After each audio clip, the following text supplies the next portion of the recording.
Bonjour à tous, j'espère que vous allez bien. Aujourd'hui on se retrouve dans une nouvelle vidéo pour débuter en JavaScript, essentiellement pour le web. Nous allons voir comment créer une fonction, comment créer des variables et comment les afficher. J'espère que vous êtes prêts et c'est parti. Donc je vais commencer par vous présenter l'index.html. Donc comme d'habitude on a notre title, après notre ligne rel pour le CSS. Et là, la ligne que l'on va rajouter dans id, cela va être script src js / script.js charset utf-8. Et donc là, ce que cela va faire, c'est que cela va relier notre fichier script.js qui est dans le dossier js et qui se nomme script. Donc la plupart du temps, les codes en JavaScript, eh bien, nous allons les appeler scripts. Donc voilà. Après, donc vous pouvez d'ores et déjà créer une classe bouton avec un type bouton, une classe bouton comme vous souhaitez. Et surtout, le plus important là, c'est le one click. Et moi, j'ai mis go. Et après, pour le texte du bouton, vous pouvez mettre débuter. Donc du coup, ça va être un premier pas pour créer notre fonction. Et donc du coup, pour créer une fonction, eh bien en JavaScript, c'est très simple. On écrit tout simplement fonction, le nom de notre fonction, donc là, go. On ouvre les parenthèses et on ouvre les accolades. Et là, vous êtes déjà à l'intérieur de votre fonction. On peut enregistrer le code déjà. Et donc pour l'instant, eh bien cela ne va rien faire car cela trouve la fonction, on l'a bien créée, mais on n'a rien mis à l'intérieur. Donc du coup, comme je vous l'ai dit dans l'intro, on va déjà commencer par voir comment on fait pour initialiser des variables. Donc je vais vous présenter les trois types de variables.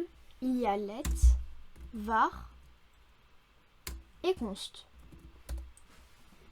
Donc, pour commencer, let, c'est une variable de courte portée.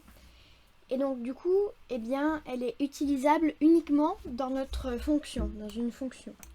Après, var, eh bien, c'est une variable de portée moyenne et donc elle est utilisable une seule fois. C'est-à-dire que par exemple, là, je peux la déclarer dans ma fonction go, mais après, je ne pourrai pas remettre var et la même variable.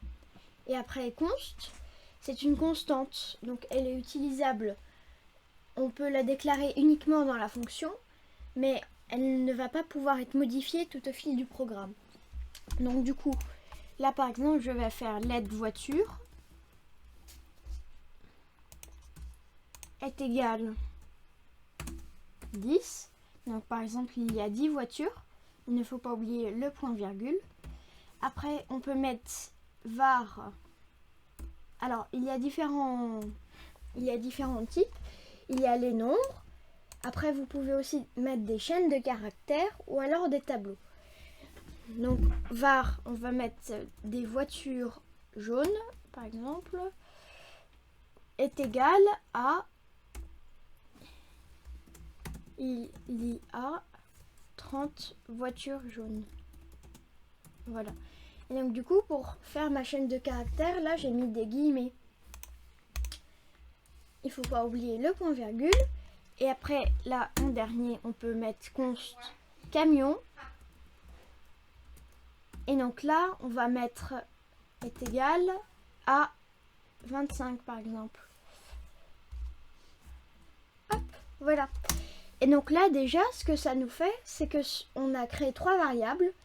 Une variable de courte portée, une variable de moyenne portée, une variable de longue portée.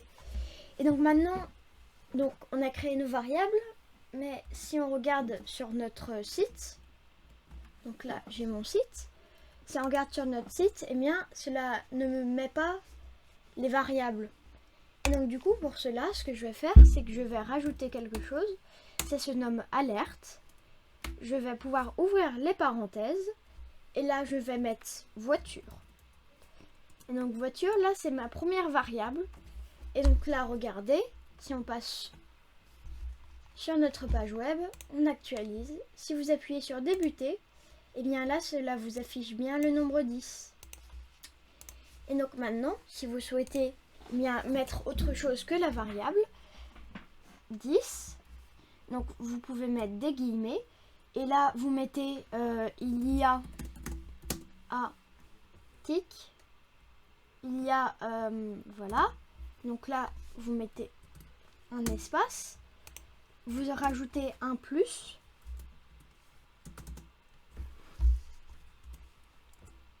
Hop. Donc là, il y a 10. Et 10 quoi?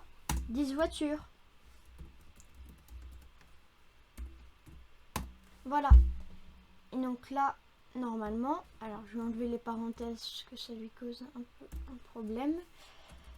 On n'oublie pas le point virgule. Et là, cette fois-ci, si je vais tester, hop, là je fais débuter. Alors je dois avoir une erreur. Donc si vous avez une erreur, dans ces cas-là, vous allez dans la console et vous regardez l'erreur. Donc là, cela nous dit que Go is not defined. Donc Go n'est pas défini. Donc qu'est-ce que Go? Go, eh bien c'est là notre fonction. Et donc du coup là ça doit plus, enfin ça ne vient pas de ça. Alors donc là apparemment il y a une variable, il y a une virgule qui est attendue. Donc du coup ce que je vais faire c'est que, alors là j'ai oublié le plus, regardez. Et donc du coup maintenant, si j'actualise et qu'on appuie sur débuter, il y a 10 voitures. Donc vous faites pareil si vous voulez afficher plusieurs variables. Vous rajoutez un plus et vous pouvez mettre par exemple voiture jaune. Là si vous exécutez, actualiser, débuter, il y a 10 voitures, il y a 30 voitures jaunes, vous voyez. Et donc du coup si vous souhaitez, eh bien déjà là vous savez débuter un JavaScript. Alors créer un bouton en reliant le fichier script.js au HTML et en créant une fenêtre pop-up justement pour afficher eh bien, une variable que vous avez définie dans votre code. Voilà, donc c'est tout pour cette vidéo, j'espère qu'elle vous aura plu. Si vous avez des questions, n'hésitez pas à me les poser, ce sera sûrement la semaine prochaine ou dans 2 semaines qu'il y aura une vidéo pour continuer à apprendre le JavaScript. Et moi je vous souhaite une très bonne journée et à bientôt.